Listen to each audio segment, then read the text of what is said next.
এক কথা মনে রাখো খালি বিপিএফ ছাড়া কিন্তু আমার পরবর্তী সময় এখানে শান্তির সময় হবে না, শান্তির যুগ হবে না। একমাত্র বিপিএফ এই এরিয়াতে শান্তি আনবে, আগে থেকেও শান্তি আনছে। একটা কথা আমি আবার একটু যোগ দিতে চাই, এরা সব সময় বলতেছে 17 বছর বলে হাগ্রামা বলে অশান্তি পরিবেশ করছিল বিটিসিতে, এগুলা সব মিথ্যা কথা। হাগ্রামা স্যার যখন শাসনে ছিল এরাই এই যে 1000 ঘন্টা বন্ধ বলে, বিটিসি বন্ধ বলে, হাইওয়ে বন্ধ বলে, রেলওয়ে বন্ধ বলে, আর যেগুলা সংগঠন উগ্রবাদী সংগঠন বর্তমান যারা নেতা হইতেছে 2-1জন ইএম আছে, তাই না? এই যে সাউরাইগরা ইয়তো উগ্রপন্থী নেতা ছিল, ফেরেঙ্গা উগ্রপন্থী নেতা ছিল, গোবিন্দ।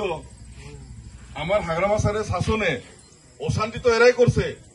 আমার এখানের লোক যদি উত্তর অঞ্চলে যদি বাজার হাট করতে যায় তখন কি করছে, সব কিডন্যাপ করতো, ধনদাবি করতো, ঘরে ঘরে ট্যাক্স লাগাই দিত।